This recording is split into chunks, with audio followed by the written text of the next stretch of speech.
말씀의 배경을 간단하게 살펴보면 신명기 1장에는 이스라엘 백성들이 가나안을 목전에 둔 상태에서 12정탐꾼을 통해 보고를 받고 가데스 바네아에서 반역한 사건이 기록되어 있습니다.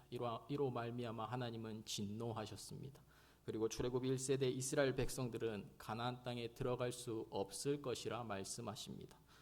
더 나아가 이스라엘의 대표자요 율법의 상징인 모세까지도 하나님은 가나안 땅에 입성시키지 않으십니다. 그리고 1장의 후반부를 살펴보진 않았지만 이 하나님의 선고를 들은 이스라엘 백성들의 반응은 하나님 그럴 수 없습니다 하면서 자신들이 가나안 땅으로 쳐들어갑니다. 결과가 어떻겠습니까? 하나님의 말씀을 무시하고 가나안 땅으로 진격해 들어간 이스라엘 백성들은 가나안 백성들에게 대패당합니다. 그리고 쫓겨나는 장면이 나와 있습니다. 그리고 오늘 본문이 시작되는 것입니다. 신명기 2장의 말씀의 상황은 이러한 배경을 가지고 있습니다. 1절에 우리가 방향을 돌려 홍해길로 광야에 들어갔다고 말씀합니다. 그리고 이어 여러 날 동안을 세일산에 두루 다녔다고 말씀합니다. 그리고 3절에 무엇이라 기록합니까? 너희가 이 산을 두루 다닌 지 오래다 라고 기록하고 있습니다. 1절과 3절에 다녔다고 말하는 것, 이스라엘 백성들이 가데스 바네아에서 이후 38년의 광야 여정을 말하는 것입니다. 더 나아가 7절의 말씀에 나와 있듯이 신명기 2장 말씀의 배경은 그들이 애굽을 탈출한 지 40년이 되는 때입니다. 정확하게 14절과 15절에 더 정확한 배경이 나와 있습니다. 가데스 바네아에서 떠나 세레 시내를 건너가기까지 38년 동안이라. 이때 그 시대의 모든 군인들이 여호와께서 그들에게 맹세하신 대로 진영 중에서 다 멸망하였느니라. 이 시대의 흐름은 굉장히 깁니다. 그러나 오늘 성경이 여러 날 동안 세일산을 두루 다녔다라는 이 말 한마디로 대폭 축소하여 정리합니다. 다시 말하면 신명기 2장은 1세대 사람들이 대부분 광야에서 죽고 2세대 새로운 출애굽 2세대 사람들이 가나안 땅을 목전에 둔 상황에서 기록된 성경입니다. 이스라엘 백성들은 실로 1세대의 실패에 대한 징벌을 다 끝내고 이제 다시금 가나안 땅에 입성할 준비만 남아있는 상황입니다. 이때 하나님으로부터 명령이 주어집니다. 오늘 우리가 읽은 본문에 하나님으로부터 주어진 명령은 그 땅에 거주하고 있던 족속들에 대한 명령이었습니다. 하나님 이스라엘 백성들에게 어떤 명령을 주시겠습니까? 한마디로 말하면 이렇습니다. 에돔과 모압과 암몬을 건드리지 말라입니다. 하나님의 이런 명령이 단순히 평범해 보이는 것처럼 보이지만 이 명령은 굉장히 예외적인 것입니다. 왜냐하면 신명기 20장 10절에서 14절까지의 말씀에 하나님께서 이스라엘 백성들에게 가나안 땅을 정복할 때에 주변 종족들을 정복할 때에 어떻게 해야 하는지를 정확하게 명시하십니다. 여기에 보면 가나안 박 성읍에 대해서 첫째로 하나님은 먼저 화평을 선언하십니다. 그리고 둘째로 그 화평을 받아들일 경우 조공을 바치고 이스라엘을 섬기도록 하십니다. 더 나아가 화평을 거부하고 싸울 경우는 남자들만 죽입니다. 여자와 아이들과 가축들은 탈취물로 취하도록 되어 있습니다. 그리고 가나안 안에 있는 사람들에 대해서는 호흡 있는 자는 단 한 사람도 살리지 말라고 하십니다. 이것은 매우 하나님께서 잔인하시고 가혹한 것처럼 보이십니다. 이스라엘 백성들이 가나안을 정복해 나가는 데 있어서 가나안 밖의 성읍이든 가나안 안의 성읍이든 그들을 가로막는 자들에게 자비란 없습니다. 가나안 안의 성읍들은 진멸하는 것이 하나님의 뜻입니다. 그 이유를 신명기 20장 18절이 이렇게 가르쳐 줍니다. 20장 18절을 함께 읽어보시겠습니다.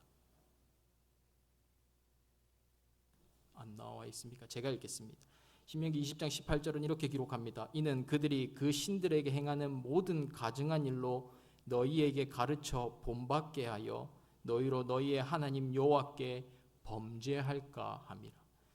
하나님께서 걱정하셨던 것은 이스라엘 백성들이 그들과 함께 되는 것처럼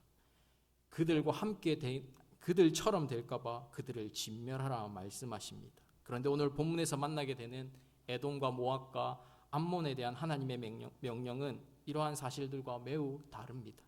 이 세 종족들에 대한 하나님의 명령은 위의 두 경우에 어느 곳에도 해당되지 않습니다. 본문 4절과 5절을 보시면 하나님께서 그들에게 정복하지 말라 하십니다. 너희에게는 그뿐만이 아니라 그들에게서는 공물을 받거나 속국으로 삼는 것이 아니라 너희에게는 절대로 그 땅을 주지 않았다라고, 기업으로 주지 않겠다라고 하시며 그 족속들에게 겸손하게 지나갈 길을 허락받으라 말씀하십니다. 더 나아가 애굽 족속에 대한 명령을 보면 6절입니다. 너희는 돈으로 그들에게서 양식을 사서 돈으로 그들에게서 물을 사서 마시라고 말씀하십니다. 9절에 모압에 대한 내용과 19절에 암몬에 대한 내용이 크게 다르지 않습니다. 이는 다른 민족에 대한 처우와 달라도 너무나도 다른 것을 우리는 잘 알 수 있습니다. 왜 하나님께서 이들에게 이러한 명령을 주십니까? 그 이유는 하나님과 그들이 맺은 언약 때문입니다. 에돔과 모압과 암몬에 대한 하나님의 대우가 다른 민족들과 크게 달랐던 이유는 그들과 맺은 하나님의 언약 때문이었습니다. 늘 말씀에도 설명이 나와 있고 성경을 읽은 사람이라면 이것은 쉽게 알 수 있는 내용입니다. 그들이 원래 하나님의 자녀였습니다. 모압과 암몬과 에돔은 원래 하나님의 자녀였습니다. 이 세 족속의 특징은 그들이 예전에 이스라엘처럼 하나님의 언약적 테두리 안에 있었던 자들이었습니다. 에돔이 누구입니까? 에돔은 야곱의 형인 에서의 후손입니다. 모압과 암몬 역시 원래 하나님의 언약의 자손들 중 하나였습니다. 모압과 암몬은 아브라함의 조카 롯의 후손들입니다. 창세기 19장을 보시면 롯이 살았던 소돔과 고모라가 하나님의 심판을 받습니다. 그리고 모두 불타버립니다. 탈출한 롯과 두 딸들이 한 굴에서 유하고 있을 때 큰 딸이 작은 딸에게 이르되 우리의 배필됨이 될 사람이 이 땅에 없으니 우리가 우리의 아버지에게 술을 마시게 하고 동침하여 우리 아버지로 말미암아 후손을 이어가자라고 말합니다. 그리고 이틀에 걸쳐 두 딸이 아버지와 동침합니다. 각각 아이를 낳는데 큰 딸이 낳은 아이의 이름이 모압으로서 모압 족속의 조상이 됩니다. 작은 딸이 낳은 아이의 이름이 베남미로서 암몬 족속의 조상이 됩니다. 우리는 이 이야기를 들으면 그들은 하나님의 백성이었습니까? 라는 질문을 자동스럽게 해야 합니다. 예, 그들은 원래 하나님의 백성이었습니다. 그러나 하지만 그들은 계속해서 하나님의 백성이었습니까? 라는 이 질문에는 성경이 오늘 우리에게 부정적인 대답을 주고 있습니다. 에서는 처음에는 야곱과 함께 하나님의 언약의 자손의 테두리 안에 있었습니다. 그러나 하나님의 언약을 싫어함으로 그것을 박차고 뛰어나갑니다. 히브리서 12장 16절이 기록하는 바 에서를 표현하면서 음행하는 자와 혹 한 그릇 음식을 위하여 장자의 명분을 판 에서와 같이 망령된 자가 없도록 살피라 라고 말씀합니다. 에서는 하나님 나라 안에 있었지만 하나님보다 물욕과 정욕을 더 사랑했고 그래서 그 언약의 테두리를 뛰쳐나간 것이지요. 이후에도 별로 달라진 것이 없습니다. 에돔 족속은 하나님을 섬기는 자들이 아니었고 이스라엘에게 우호적이지도 않습니다. 성경의 여러 정황을 비추어 볼 때 에서와 그의 후손들은 이후 하나님 백성의 언약 테두리 안에 결코 들어오려 하지 않았다는 것을 우리는 쉽게 알 수 있습니다. 모압과 암몬은 어떻습니까? 롯과 그 딸의 자녀들인 모압과 암몬이 이후에 직접적으로 어떻게 되어인지 성경에 나타나 있지는 않습니다. 그러나 이스라엘 백성들이 광야를 지나 가나안 땅을 들어가려 할 때 그들의 모습을 잘 보시면 그들은 전혀 하나님을 섬기고 있지 않다는 것을 알게 됩니다. 민수기 22장 이하에 발람과 발락의 이야기, 즉 모압의 왕 발락이 이스라엘 이방 선지자 발람을 통해서 이스라엘을 저주케 한 사건을 보면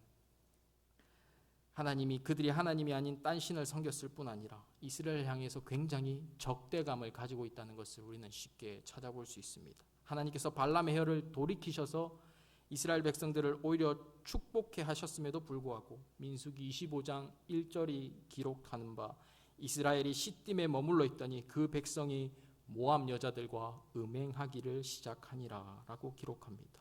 암몬 역시 마찬가지입니다.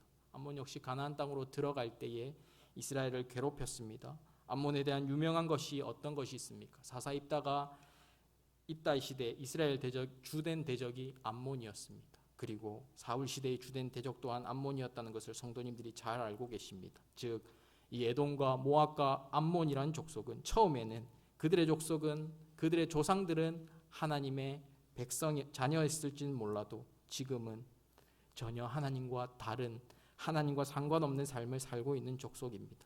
그런데 어떻습니까? 하나님께서 이스라엘 백성들에게 이들을 침범하지 말라 명령하십니다.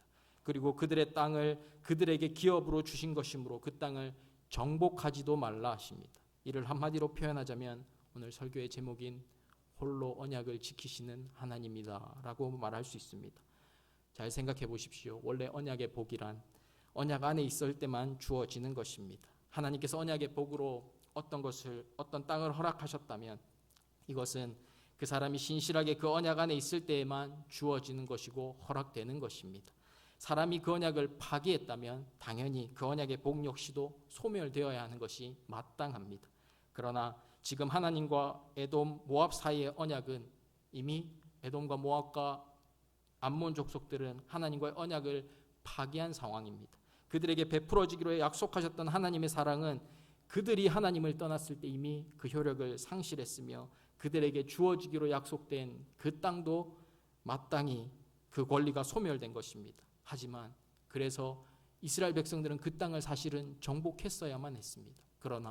그러나 하나님은 홀로 이 언약을 묵묵히 지키고 계십니다. 그들은 하나님을 버렸는데 하나님은 그들을 아직 붙들고 계십니다. 왜 그렇습니까?